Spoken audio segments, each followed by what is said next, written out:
On en a déjà souvent parlé au fil des années. Eh oui, le temps passe. Et aujourd'hui, on revient à un sujet qui m'intéresse tout particulièrement, les risques existentiels.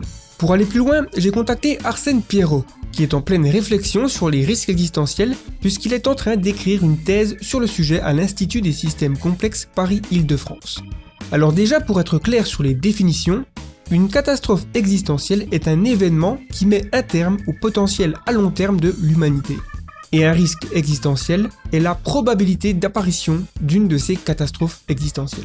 La destruction du potentiel à long terme de l'humanité, vu que c'est le potentiel à long terme, on voit que nécessairement ça va être une destruction permanente. En gros, c'est notre potentiel, il est le plus large possible aujourd'hui, et puis petit à petit on va se prendre des chocs et puis il va se réduire, et notre objectif c'est qu'il se réduise le moins possible. Et ensuite, oui, il y a la question de le potentiel, comment on le définit.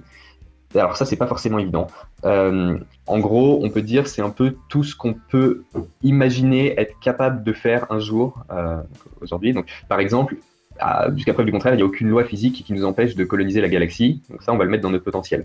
Si par exemple, un jour, on découvre que, je sais pas, il y a une loi physique qui empêche le voyage intersidéral, c'est vraiment impossible à faire pour un organisme, voilà. Du coup, notre potentiel, enfin notre perception de notre potentiel va diminuer.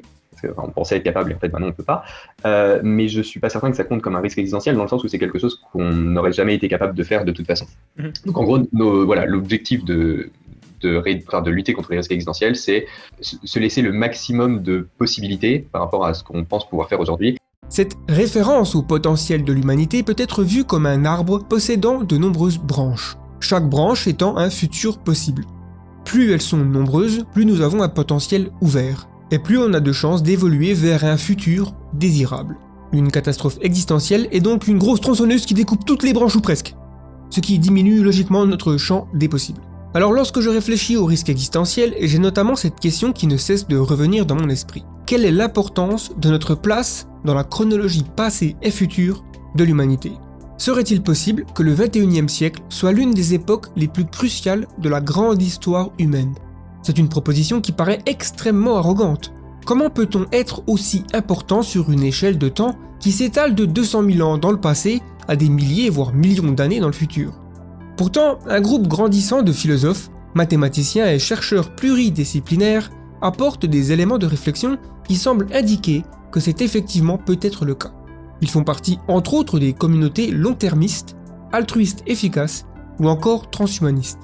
C'est le cas du philosophe britannique Toby Ord, chercheur au Future of Humanity Institute et auteur du livre The Precipice, probablement l'un des livres les plus complets sur le sujet des risques existentiels et sur lequel cette vidéo se base principalement. Mais d'abord, si l'on veut comprendre notre place dans l'histoire, il faut regarder les époques qui nous ont précédés.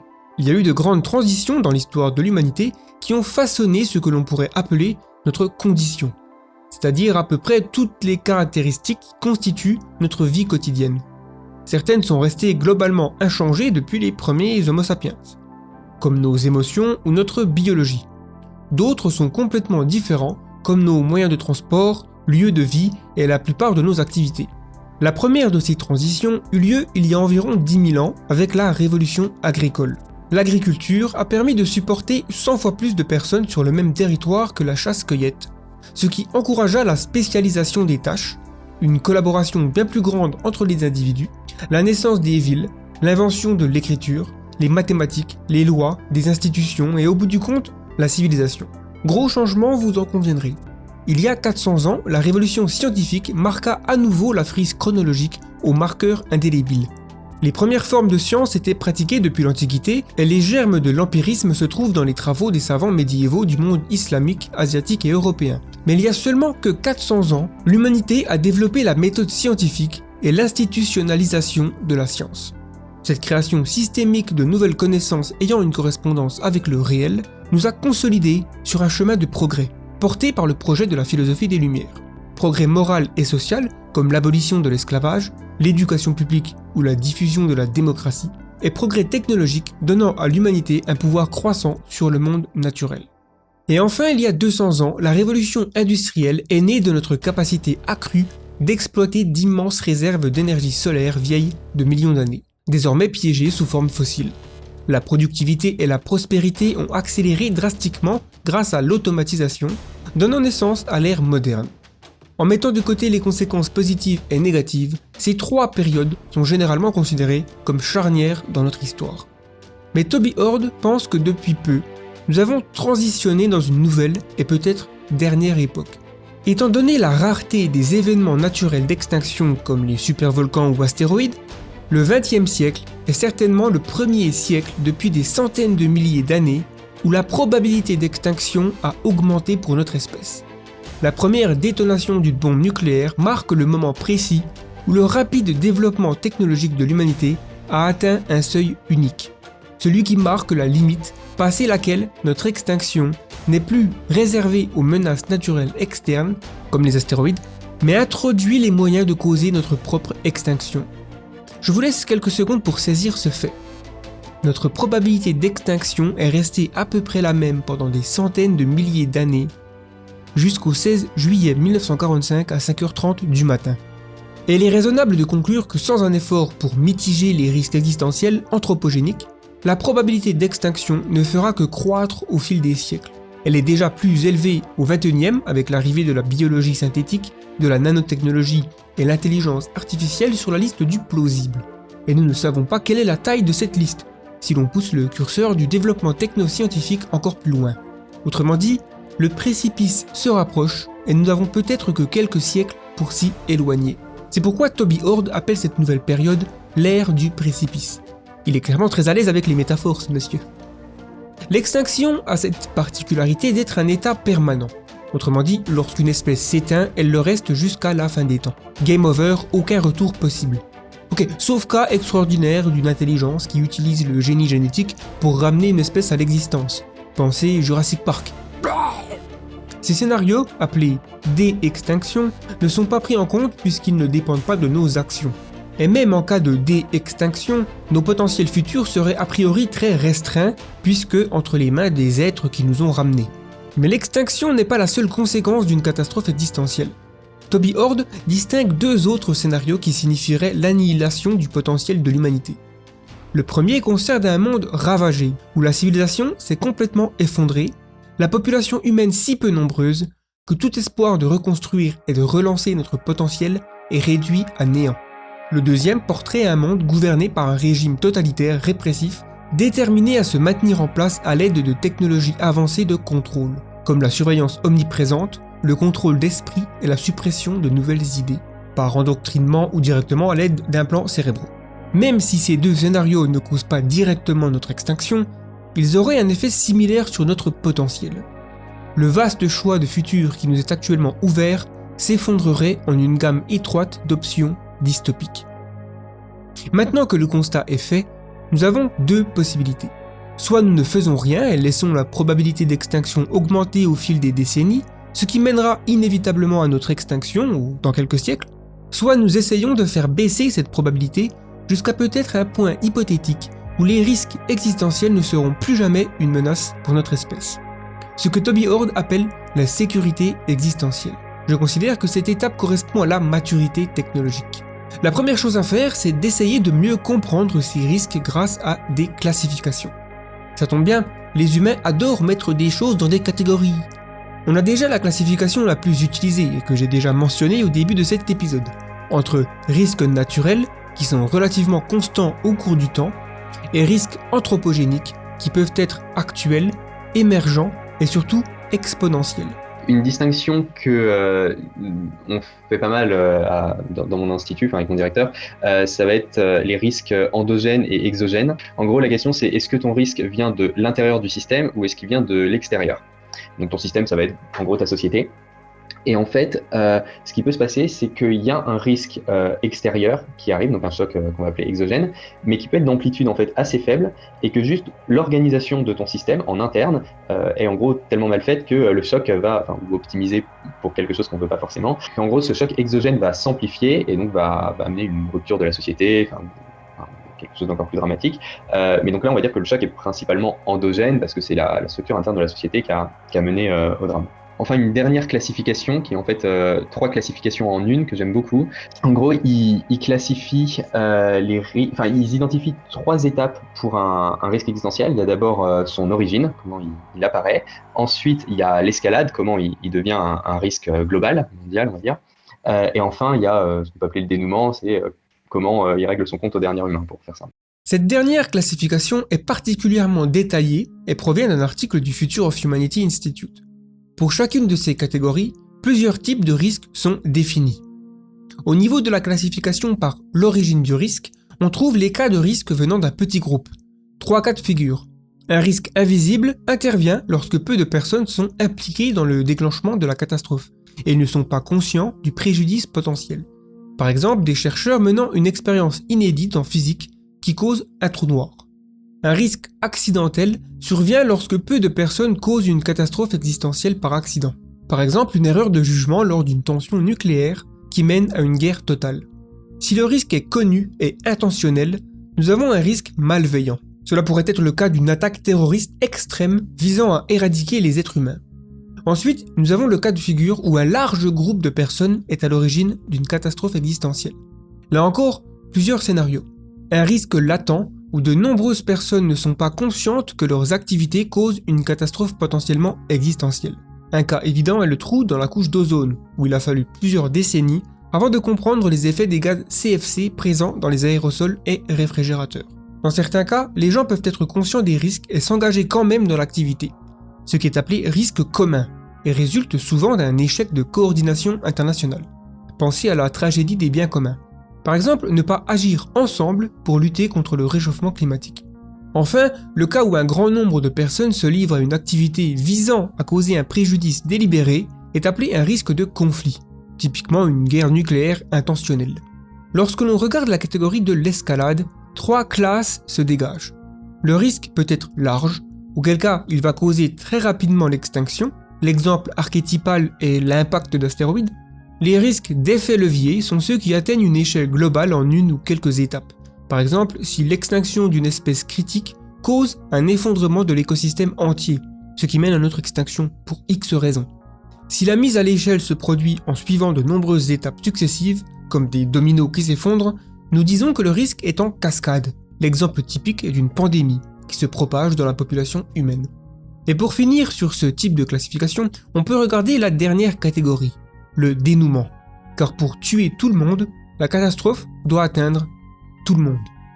Faut pas être un génie pour comprendre cette petite phrase là que je viens de dire en fait. Bon, pour cela il y a 2 possibilités, risque indirect et risque direct. Si la planète entière est frappée par un sursaut de rayons gamma détruisant l'atmosphère, cela tuera vraisemblablement tout le monde, auquel cas on parle de risque omniprésent.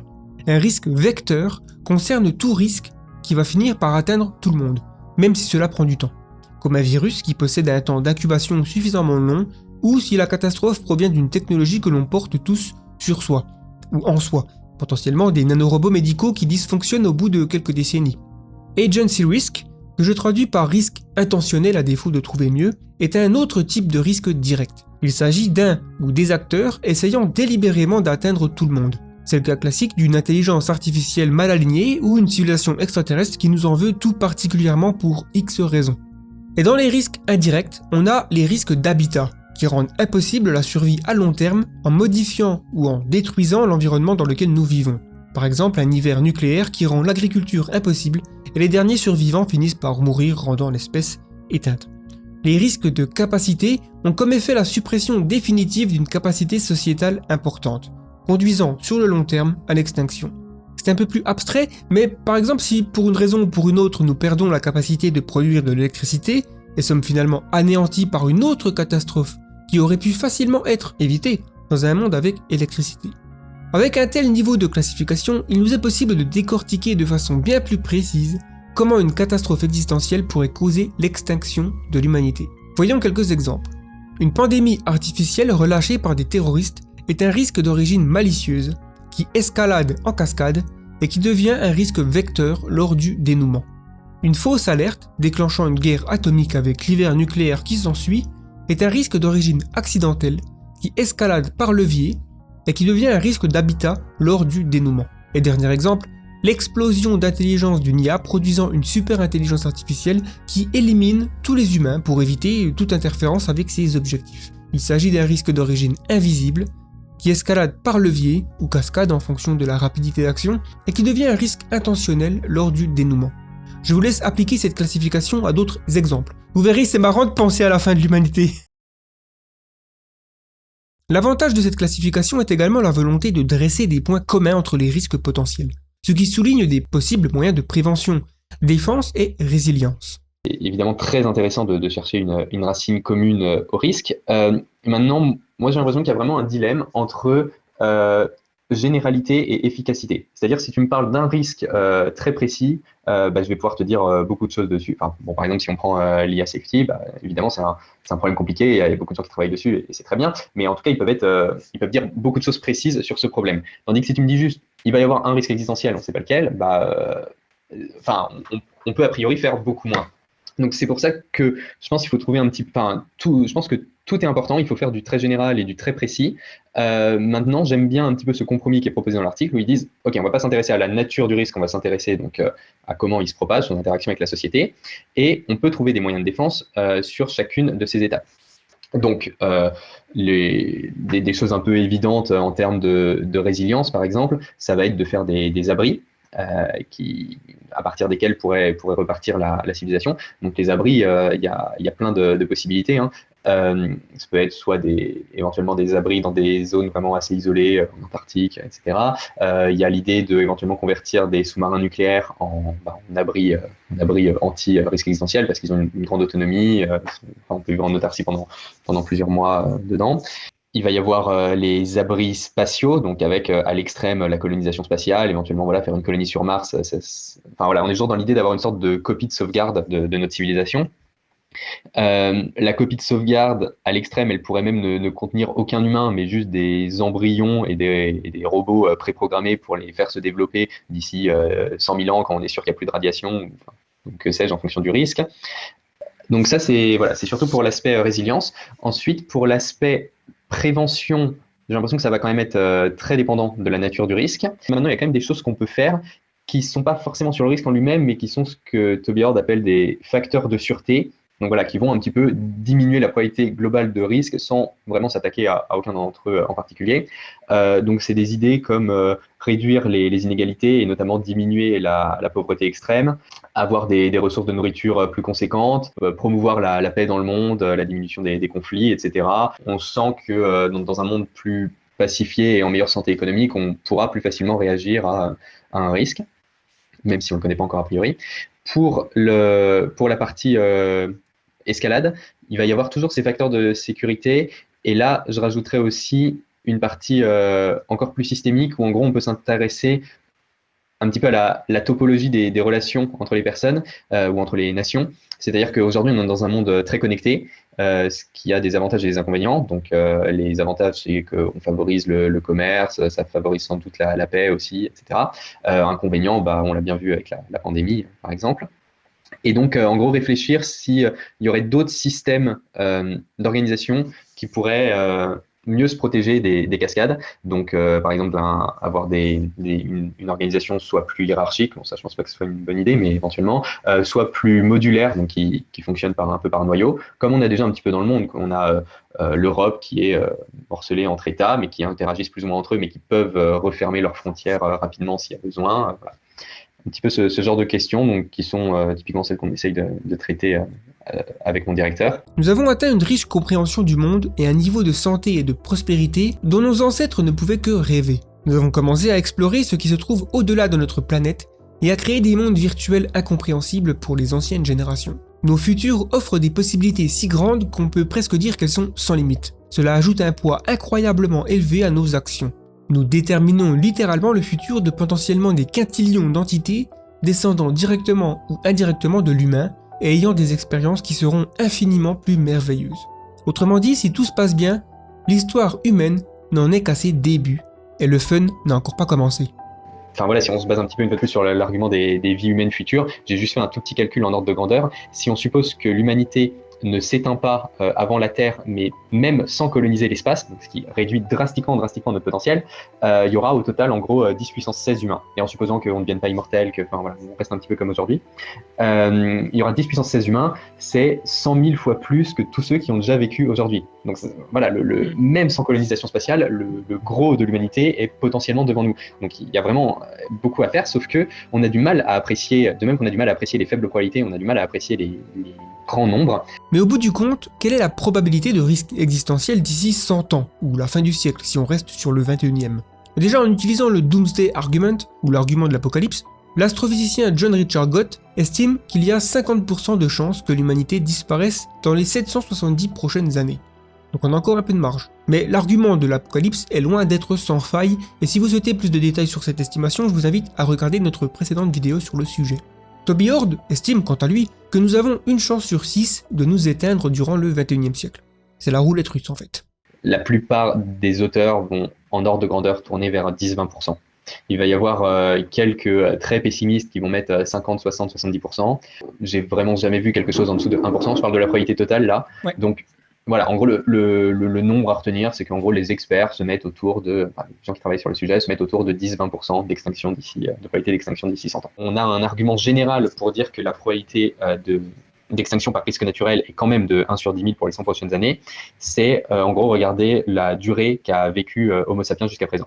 Ça fait 200 000 ans qu'on est là, et ça fait 200 000 ans qu'on est exposé au risque naturel, donc a priori, s'ils ne nous ont pas eu pendant 200 000 ans, ils ne nous auront pas non plus sur les, en gros, 200 000 prochaines années. Donc, et c'est compatible avec l'espérance de vie d'une espèce de grand mammifère quelconque qui est d'à peu près 1 million d'années. Donc voilà, on est sur ce 1 sur 10 000 pour le siècle prochain.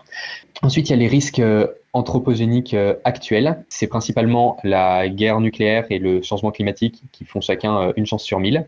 Donc 10 fois plus que les risques naturels.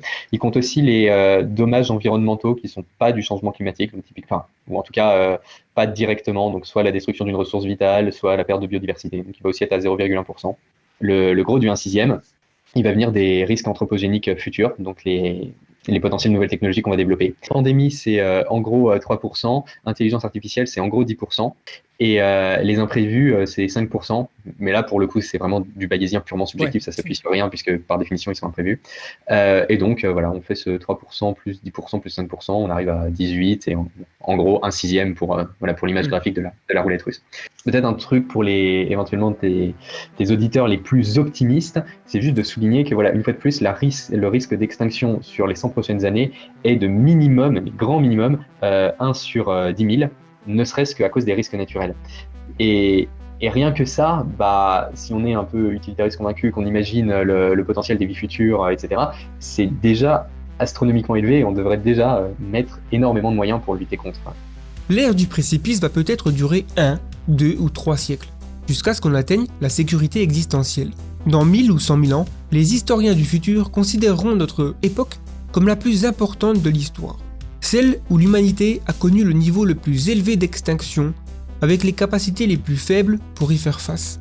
Mais pourtant, contre toute attente, s'en est sorti. C'est évidemment le bon scénario. Le mauvais, personne ne sera là pour le décrire. Bien sûr, la planète Terre s'en sortira très bien sans nous et la vie également, du moins jusqu'à la mort du Soleil. Mais quand même, il n'y a pas besoin d'être un sentimental pour comprendre que l'extinction signifierait la perte de tout ce qui a eu de la valeur pour nos ancêtres. La ruine de tout ce que nous avons construit. L'oubli de tous nos poèmes, nos arts, nos découvertes et pensées. La destruction de toutes les traditions culturelles que la Terre a connues. Jusqu'à preuve du contraire, notre niveau d'intelligence et conscience subjectif sont peut-être extrêmement rares dans l'univers observable. Il est estimé qu'il y a eu jusqu'à 5 milliards d'espèces vivantes sur Terre en 4 milliards d'années. Une seule s'est révélée capable de considérer sa place dans l'univers, de comprendre une partie de la réalité et d'apporter une dimension morale de bien et de mal, en tout cas selon le point de vue de l'antiréalisme moral. Peut-être que nous sommes dans une galaxie à la Star Wars grouillante de civilisation, auquel cas notre extinction n'a pas tant d'importance que ça sur l'échelle cosmique. Peut-être que notre futur sera une atrocité infernale pleine de souffrances inimaginables, auquel cas notre extinction avant ce stade serait une bonne chose, si vous êtes un utilitariste négatif. Peut-être que nous n'avons pas un si grand potentiel que ça, et que nous sommes fondamentalement dans l'erreur. Notre vision de l'avenir est encore obscurcie par l'ignorance et déformée par des préjugés. Dans le doute, je pense qu'il est rationnel de faire preuve d'incertitude morale sur notre importance cosmique et sur le potentiel futur de l'humanité. Tant que nous trouvons les arguments en faveur de la sauvegarde de notre avenir plausibles, il serait extrêmement imprudent de les négliger. Juste au cas où, il vaut mieux rester dans la danse jusqu'à ce que ces incertitudes morales se dissipent. Nos descendants seront vraisemblablement bien plus sages que nous. Laissons donc nos options ouvertes et faisons en sorte que nos descendants aient une chance de choisir le meilleur futur possible. Merci encore à Arsène Pierrot d'avoir partagé ses réflexions. Nous avons discuté pendant plus de 3 heures sur le sujet et la conversation complète sera disponible ou est déjà disponible dans notre série de podcasts La Prospective. Si vous êtes nouveau sur cette chaîne, je vous invite à vous abonner pour découvrir nos prochains épisodes toujours consacrés au futur. Et n'hésitez pas à explorer nos précédentes vidéos et podcasts dans les différentes playlists. Merci de cliquer sur j'aime ou j'aime pas afin de nous rendre plus visibles aux algorithmes de YouTube, ce qui aide la chaîne à croître. Si vous avez des remarques ou un avis à donner, les commentaires sont là pour ça, et vous pouvez aussi rejoindre le Discord The Flares, lien dans la description. Et enfin, sur le site the-flares.com, nous produisons du contenu exclusif premium, comme des documentaires ou des résumés audio de livres. L'avenir est une nuit noire dans laquelle nous ne pouvons pas nous permettre d'avancer aveuglément. C'était Gaëtan pour le collectif The Flares. Nous sommes vos fusées éclairantes. Nous sommes The Flares. Merci, et à bientôt.